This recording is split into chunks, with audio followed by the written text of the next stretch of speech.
Watch this. We're going to proc the shield, proc petrify, and proc a bunch of landslides. And look at that. The boss is already dead. So Druid has been touted as the weakest class in Diablo 4. And while their leveling process isn't the easiest, they are by no means a weak class as you start to level up into the 20s or even the early teens. And that is because Landslide is such a strong ability, and this build here will have you bursting down bosses within seconds, comparable to even sorcerers or necromancers. This is an insanely strong build, and I highly recommend you check it out.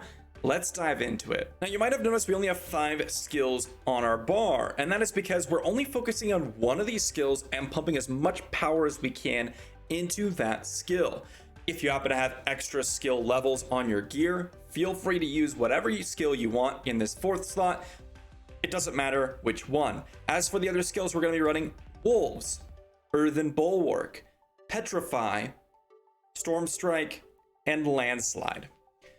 What these skills are going to be able to do is basically pump up Landslide to absurd amounts. Let's dive into the skill tree and show you what exactly we have going on.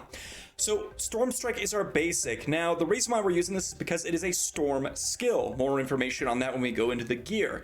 On top of that, we are also running Enhanced Storm Strike for the chance to immobilize enemies, and Wild Storm Strike to spread out our Storm Strike even further. This is incredibly important when we talk about Landslide. Now, this is the hallmark skill of the build. This is the reason why we are so strong. We're going to be running Landslide, Enhanced Landslide, which is going to immobilize enemies after hitting them 4 times, and then Primal Landslide. Now, this is where it gets incredibly interesting, because what this is basically the catalyst for an entire build. Let's dive into this one. When you immobilize or stun an enemy, we're going to get a Terra Mote. Anytime we hit someone with Landslide, it's going to consume that Terra Mote, dealing a guaranteed critical strike, and with additional 40% critical strike damage. Bosses always have a chance to grant a Terra Mote. So the idea behind this build is that we're going to be CCing throughout the dungeon and then saving our landslides realistically for elite and bosses. So we're not really an amazing trash clearer, although we absolutely can. But if you want high burst damage, you're going to have to save a few Terra Motes for the boss, at least 4 to 6.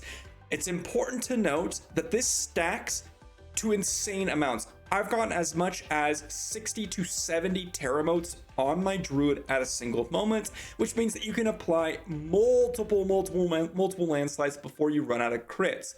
Now, in this core skills, we're also diving into a ton of extra generation and damage for our core skills. 1 point into maximum spirit, because we don't necessarily care about that too much, but wild impulses, 3 points into that for extra 30% damage on our core skills.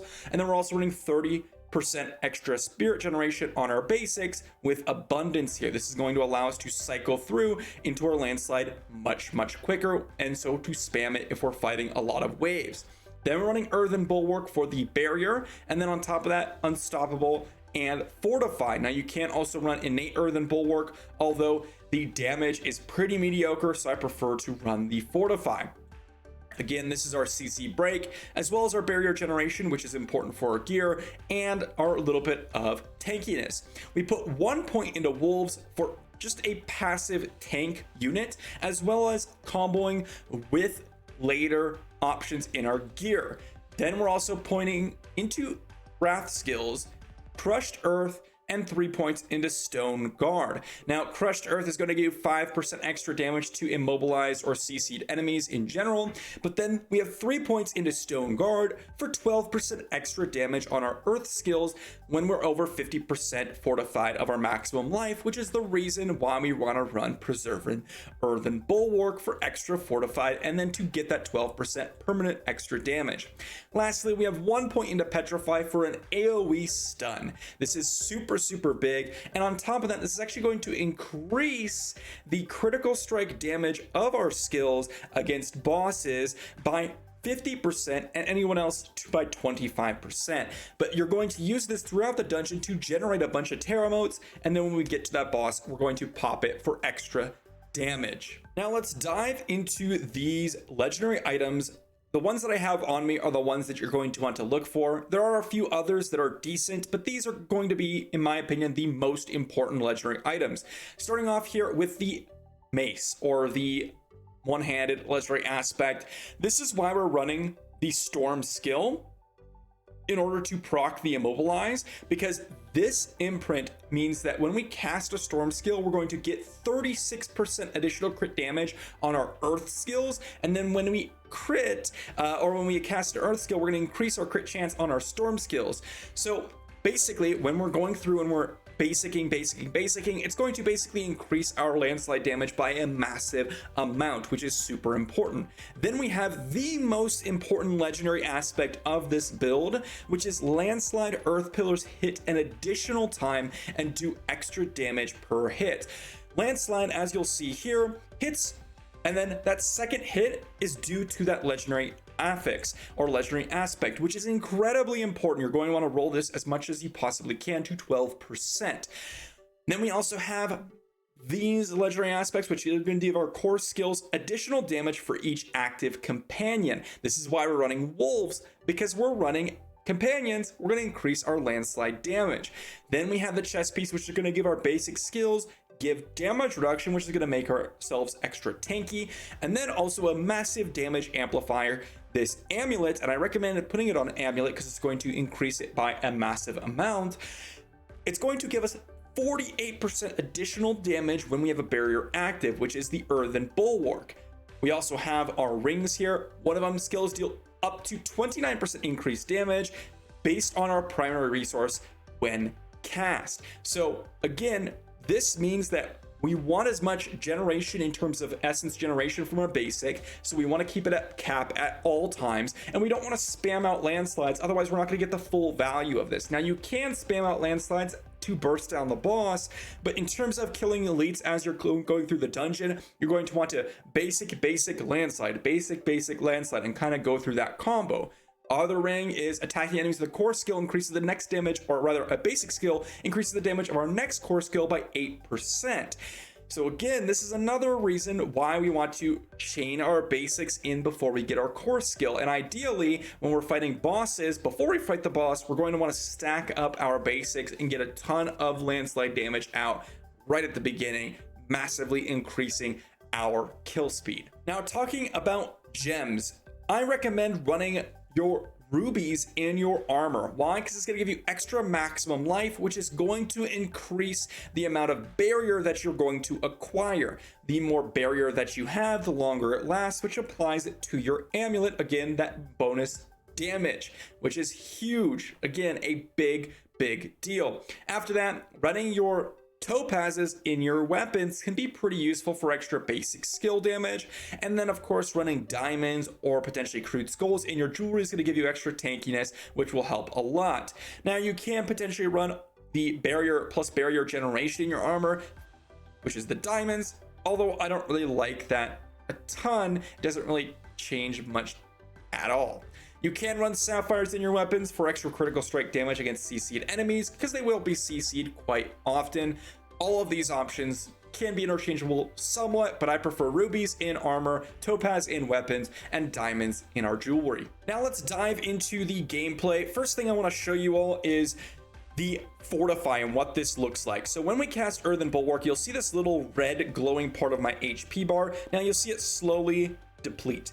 If you're in combat, that actually stays on your bar. The goal is to reach 50% of your HP fortified by the time you reach the boss. Now this resets if you teleport to town, but if you are not teleporting to town, it will actually go ahead and stay on your bar. So if you're chaining into combat, you're going to be able to keep up that depleted life, or rather not deplete the fortify off your life. But again, 50% is the main goal. You also notice this little 1 on the landslide that's going to be depicting how many times until we get to that 4th hit, which will immobilize. And also when we basic, you'll notice this buff right here, which will give us the extra critical strike damage on earth skills. So again, let me show you how this build works. I also want to show you what the Terra mote looks like. So let me go ahead and find some enemies here. And if we go ahead and use our petrify, you'll notice this 3. This is the Terra mote and what it looks like. Again, when we have that, we're going to want to cast our Landslide, and it's going to guarantee crit, which is super important. All right. Also, we want to spam our Earthen Bulwark as we're going through the dungeon, and we don't necessarily care about the side adds. Again, most builds in general don't care about the side adds, simply for the fact that you just want to get to the elites as soon as possible. But if you decide to clear the side adds, you can absolutely one-shot them, no questions asked. However, I do recommend you go for the elites, and one Landslide should be easily enough to knock out that elite. So as soon as you see an elite, you can literally just one-shot them real quick. It should be no problems whatsoever.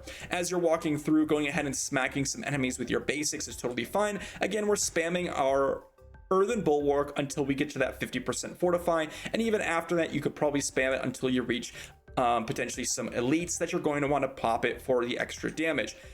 While you're going through, you're also going to want to pop petrify so you can keep up those terror motes, so you can go ahead and have them when that boss actually is showing up.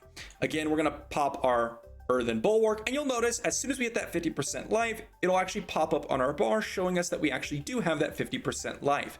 Now, if you start to take a lot of damage, you could start to lose fortify, so make sure you're not taking too much damage and keeping your health pretty healthy. Then we're going to go ahead and pop our Landslide on the elite, and you can see again we are one-shotting elites with a singular Landslide. Very, very strong in terms of Landslide damage. Our wolves don't really do much, but you can go ahead and use the wolf skill to go ahead and leap them onto someone if you want some extra damage. But again, it really does not change a whole lot. We're going to go ahead and hunt down this extra elite here, and we're going to go ahead and pop our barrier, and you'll see we do a ton of damage against these elites as long as we're ready for them.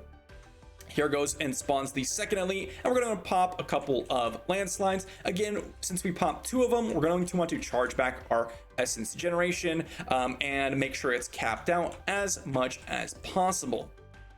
Make sure you're interweaving your basics into your landslide. Why? Because we're going to want to get that extra 40% critical strike damage.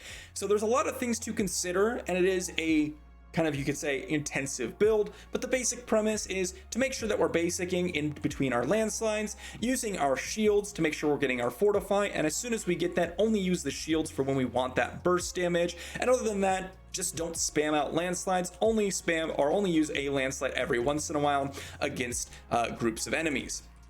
And you can see here, it really does work quite well, even if you're not getting the guaranteed crits, which you pretty much always will. But even if you're not, you're going to get a lot of damage out of these landslides, which will easily kill off any elite pretty handedly. Here you go. And then when you see a big group like this, you'll notice that we get a ton of terror mote generation when you're petrifying a ton of people, and that is because each stun counts as an individual terror mote generation. This is super important for you to keep up those guaranteed crits, especially for when you get to the boss. That's when we're going to want to have at least, again, 4 to 6 terror motes available to us so we can make sure that we're critting the boss. But you don't want to necessarily skip the elites, so make sure you're using 1 to 2 landslides on those elites, and then making sure that you're gathering up those terror motes again with the petrify as we go through. Now we're going to go ahead and skip ahead to the boss fight because for the most part you guys understand what's going on. I do want to mention though the reason why we are going with those chains on the basic. For example, right here when we go ahead and immobilize, we have a very low percentage, but you'll see it actually chains the immobilize, and look at that, we have 30 terror motes available to us just because we landed a couple immobilizes, and it chains across every single character up to 5 in the area, and it will generate each a terror mote per immobilize. Very, very strong. But now we've reached the boss room, and the idea is we're gonna proc a basic, use petrify, use the Earthen Bulwark, and check out this burst damage. Watch this. We're gonna proc the shield, proc petrify, and proc a bunch of landslides, and look at that, the boss is already dead. How insane is that? Did you guys see that burst damage? Let's replay that real quick here. So as you can see, the Druid is not weak by any means. You can absolutely do some insane burst damage with this build and will really impress you. So hopefully you guys enjoyed the video. I've been having a ton of fun with the Druid. I think Landslide is definitely one of the stronger skills. I do think that the Druid does need some work and definitely some buffs to increase the leveling process, but I think that it does have a ton of potential. And again, we haven't even had access to its unique class ability in the beta yet, so really interested in this, but definitely definitely give this build a shot, guys. Do not underestimate the Druid. You can absolutely burst faster than most classes out there. Keep in mind, I don't even have full legendaries. There's still improvements to be made. I didn't min-max the stats. I didn't go ahead and perfectly get the ideal totem. We're using, like, as you can see, level 14. This is an actual level 14 totem. This is an actual this one is actually, I think, a level 24 weapon. And then in terms of the pieces of armor, these are like level 9 pieces. Like, this is totally can be improved, and I'm really excited to see what people come up with in the future. But if you guys enjoyed this video, again, give me a like, guys. Sub to the channel, because I'll be back with more Diablo 4 content, and I will see you again for the next video.